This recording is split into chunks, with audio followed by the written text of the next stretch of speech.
Welcome to Entropia's monthly professional development webinar. Thank you all for joining in this month's topic on personal branding. One of the things that I always have to do, we had a glitch at one of our previous webinars. So if you could just kind of send in a question or let me know if you can hear me okay. And you see the screen and that you can actually hear me fine. So yes, thank you, Gail.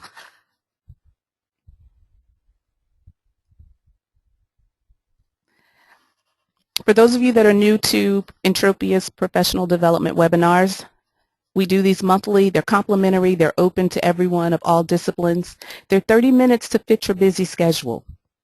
But it's important to keep in mind that because they are 30 minutes, they are very condensed versions of workshops or coaching offerings that I provide.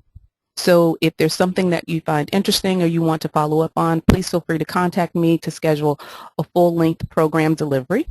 You can reach me at entropiaconsulting.com or you can call me at 202-455-0426.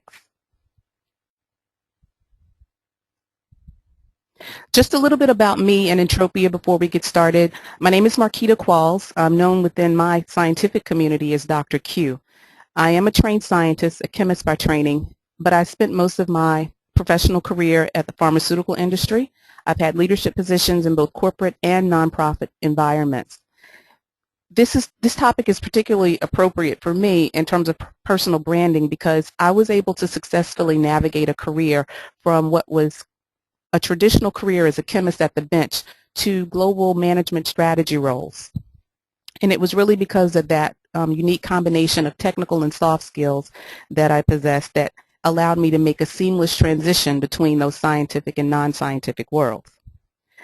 And so when I started Entropia, the mission was really to assist professionals at all levels who are interested in developing and strengthening their skills to enable them to be more productive, effective, and ultimately attain a greater work-life balance.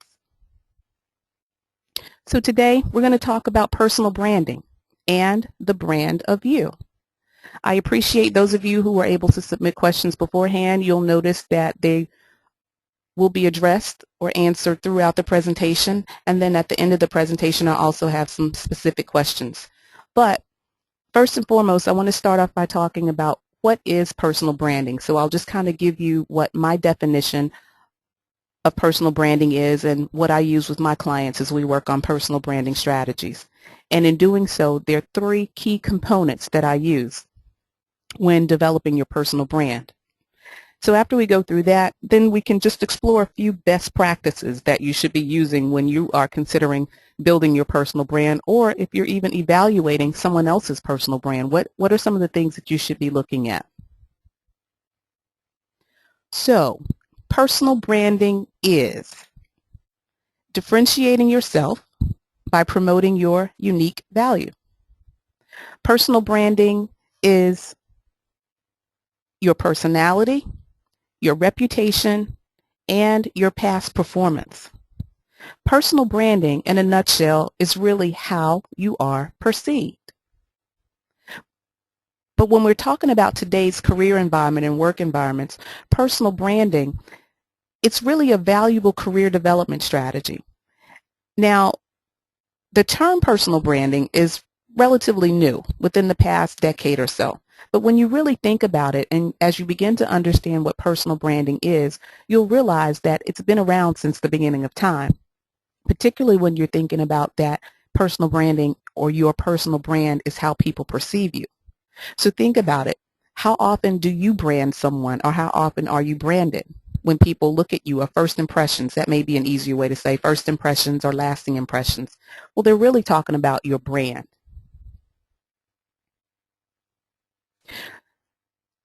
Doing a quick exercise. When you see these people, what comes to mind? I'll give you a few seconds to think about it. You have Nelson Mandela, Oprah Winfrey, Madonna, Anderson Cooper, Gabrielle Douglas, Steve Jobs, Michael Jordan. These people have very strong personal brands. Because 9 times out of 10, when you think of that person, there's typically a singular idea or descriptor that blocks out everything else about that person. When you can do that, or when a person has done that, that's indicative of a very strong brand. Oprah, one of the greatest talk show hosts there was, Nelson Mandela, fight for freedom and justice. Steve Jobs, technology innovator. Michael Jordan, one of the greatest athletes of basketball time. Madonna, in the music industry. Gabrielle Douglas, again, an athlete. Anderson Cooper, news reporting. So start to think about, these are just a few people. But then when you see these people, what comes to mind? These people may not be as familiar to you, but that doesn't mean that they don't have a strong brand. So you have Daniel Pink, who is an expert in management. You have Freeman Hrabowski, who is the president of a university on the East Coast. You have Madeline Jacobs, who is the CEO and executive director of the world's largest chemical member-based society. Ursula Barnes, the CEO of Xerox. Eric Kim, who's a marketing guru, chief marketing guru at Samsung. All of these people have a strong personal brand. But here's the key thing I want you to remember or take home. Personal branding is not about gaining celebrity status. It's about gaining influence within your specific area or sphere. So when you think about these people are celebrities, they're famous, but they also have a professional brand. Versus this group of people, they may not be celebrities or they may not have celebrity status, but they still have very strong personal brands within the areas or and industries in which they operate. Health and fitness, technology, education, very strong personal brands. So you keep that in mind when you start to build your brand. Your goal is probably not to become famous as you're building your brand, but your goal is really to gain influence. What are some of the benefits of personal branding as it relates to you as a person? And if you happen to be in a workplace, how does it benefit your corporation or your organization? Strong personal brands add value to organizational brands. How so? It helps with both your publicity and your visibility, not just for you as the individual, but also for the organization. So each of these benefits is two-way. It's mutual benefits of these personal brandings. So if your organization or your company or your academic institution has a very strong brand, then the people that work there have typically a strong brand as well, so they're known for their excellence, which is what attracts them to that organization in the first place. It builds organizational credibility. Again, if I'm an expert in an area and I go work for a particular company, that's giving that company credibility because they've hired me or they've hired you. Likewise, if I am an expert in an area and I'm attracted to an organization, it also builds credibility for the organization because I choose to go there. And again, one of the main goals of personal branding is influence. Influencing to help you get what it is that you want. Another key thing to keep in mind about personal branding, your personal image is not necessarily your personal brand. Think about that for a second. Your personal image isn't your brand. They don't equate. One is not the other. However, your personal image does influence your personal brand. If you go back to the definition of what personal branding is, perception is reality. We're all familiar with this little cliche phrase, but really it is true. First impressions, lasting impressions. If you think a certain way about a person, in your mind, that's the reality. Sad, but true, and that's how a lot of the personal branding strategies are built, and product brand strategies as well. You have to really get into your customers or your clients' ability to perceive you in a certain way. So let's just look at a couple of things. When you talk about perception being reality and your image influencing your brand, you think about your tangible attributes and you think about your intangible attributes. Now, I will say as we go on, some of this may be a little bit uncomfortable for some people because you think that, oh, I'm an individual, I can do whatever it is that I want to do. People shouldn't judge me based upon X, Y, and Z. Unfortunately, in the world in which we live, people do perceive, people do judge and evaluate you based on your tangible attributes. So your hairstyle. How do you wear your hair? Do you wear it long? Is it short? What color do you choose? I have a colleague that teaches at a university. She wanted to be different and she dared to be different, and she actually has purple hair. I admire her for her courage, but she's very aware of what that means when she is in audiences or making presentations or meeting with people. It's definitely a conversation starter, but it's her personal preference and it defines her brand of individuality by having that purple hair. Your attire. How do you dress? Do you wear suits every day? Do you wear flip-flops? Do you wear casual yoga pants to work? All of those things start to matter when you're trying to build your brand. How do you accessorize? Your makeup, your jewelry. All of those things, believe it or not, they really matter, because when people are evaluating you for roles or positions, they're not just looking at you for the here and now right in front of you. They're thinking about, how is this person going to represent me and my firm or my company outside of these walls? As well as your physique. Some of the intangible attributes when people start talking about perception being reality are your verbal and nonverbal communications. How do you speak to people? How do you communicate? How do you email? When you send off messages, are they long? Are they short? Are they to the point? Do you use a lot of text language? Those things really matter. Even in the times in which you think that, oh, it's an informal environment, as you're starting to build your brand, or if you're deliberate about building your brand, all of those types of things matter. What time do you arrive at work? How long do you take your lunch? You may have a very flexible work environment, and you may not think that people notice those types of things, but they actually do, and they actually become important as you're building your brand. How's your space decorated?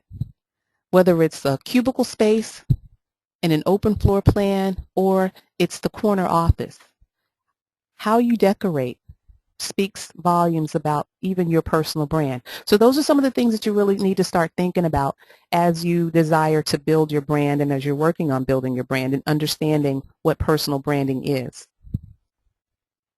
Because once that perception is formed, it does become a part of both your personal and your professional reputation.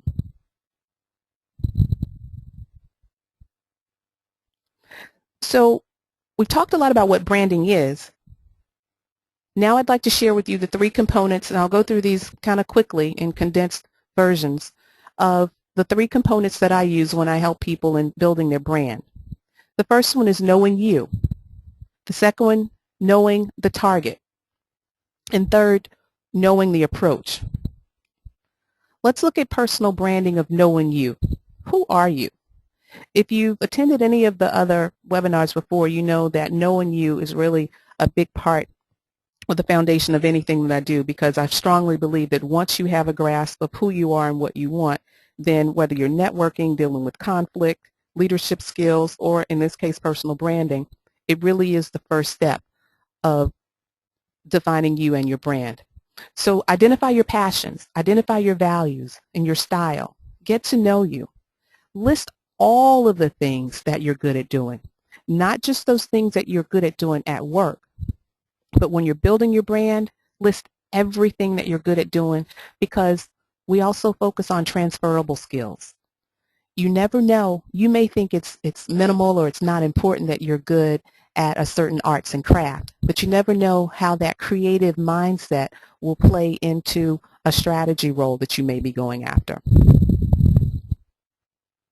What do people call on you to do? So you may be good at something, but what is it that people recognize in you as a strength? And finally, in knowing you, make sure you solicit feedback. It's nothing worse than you thinking one way about yourself And all of your friends and colleagues and families don't necessarily see that. You just want to make sure that there's some alignment and some congruency there, especially when you're building your brand. Because if you don't define who you are, you will be defined. And I would much rather have my brand defined by me than have someone else defining my brand and having to live with their expectations and definition of me and who I am. Define or be defined. Know who you are. Identify your passions, values, and style. But most importantly, solicit that feedback to confirm that what you think is actually true.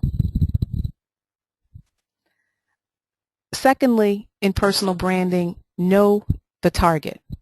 What are you going after? What are you trying to hit? I mean, what is your real purpose in branding? Why are you doing this? Are you looking for a new job? Are you looking for more responsibility at work? Are you looking to take on additional responsibilities for maybe an organization that you participate or you belong? Know what your target is and know what type of position and even the industry in which you seek this particular role. Because that becomes important. You really are going to have to start to conduct some thorough research and learn what the decision makers or the gatekeepers for these particular types of roles, what are they interested in? What are they looking for? And so after you know who you are from that first step and you start to understand the target and what's valued in this particular market and what's not valued in this particular market, you start to also look for those key descriptors, those key words. How are people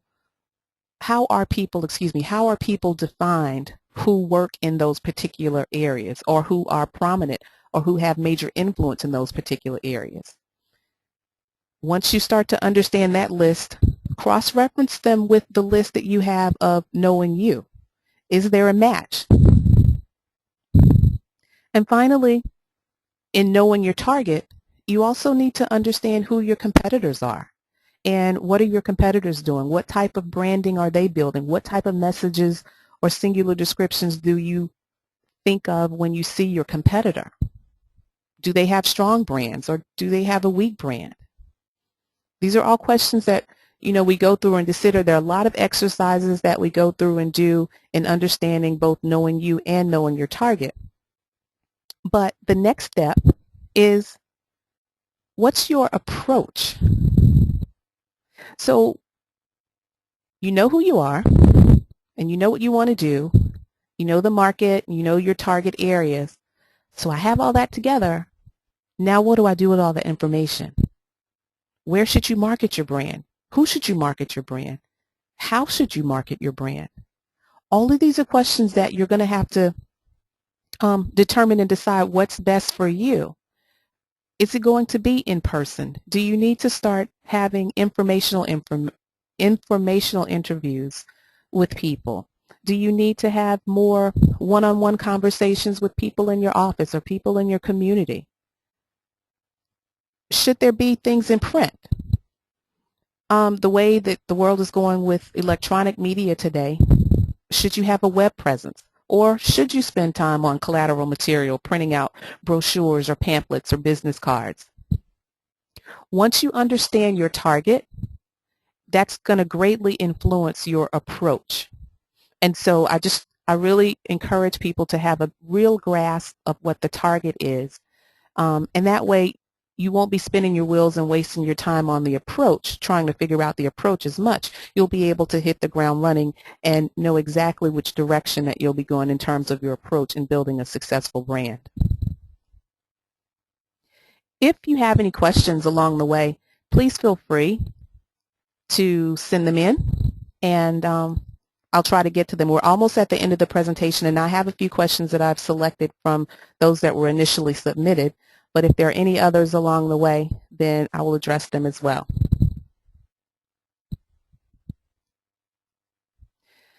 So personal branding, best practices. That should be branding, not building, excuse me. Personal branding, best practices. Someone asked the question, what's the biggest mistake that people do when they're trying to build their professional brand? And it's really that they aren't authentic. and they don't keep it real as to who they are. They're trying to be something that they're not. Now, understand, and it may sound a little contradictory of sorts to say, well, I've got to know the market, I've got to know what they want, so I've got to adapt to what they want. That's one thing in terms of identifying your skills and enhancing your skill sets, or really showing how your skills can transfer into that area. But that's very different than being something that you're not, and building yourself and building your brand to something that you can't live up to. Because at the end of the day, if you're branding yourself to be a rocket scientist when you know that you actually hate science and math, then you may be able to fake it for maybe a couple of weeks or so. But sooner or later, people will realize that you have a false brand, and it's not going to be something that they want to buy into. So best practices in building your brand: be authentic. Make sure that your brand is clear and consistent. In some ways, it's better not to have a brand at all if you have an unclear or inconsistent brand, because that just causes many more problems. So keep it real, be authentic, make sure that it's clear and consistent.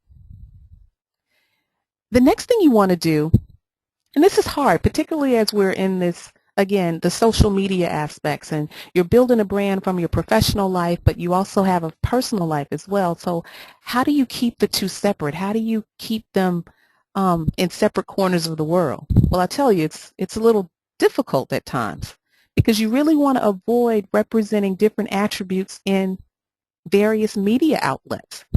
For example, if you have a Twitter account and you have a professional Twitter account, then you want to brand yourself as a professional, as an expertise in that area when you use that account. As you're trying to garner followers, you're tweeting information that would help them. If you're into real estate and you have a real estate Twitter account, you send people information that's going to help them understand either buying or investing in properties. The last thing you want to do on your professional account is start tweeting about some random television show you're watching or the Grammy red carpets. That's one of the easiest ways to destroy your brand and destroy your following, mixing those two things together. If you want to do that, if you want to tweet about things more personal, then set up a personal account that's separate from your professional account. And one of the things that I would even recommend is make sure that the handles are not easily identifiable or transferable. So you don't want to be have people confused when they're looking up your company on Twitter or Facebook or LinkedIn or Pinterest and find you listed as both the personal account as well as the professional account, because that confuses people. And the last thing, remember that personal branding, it really has no gray area. It's very black and white.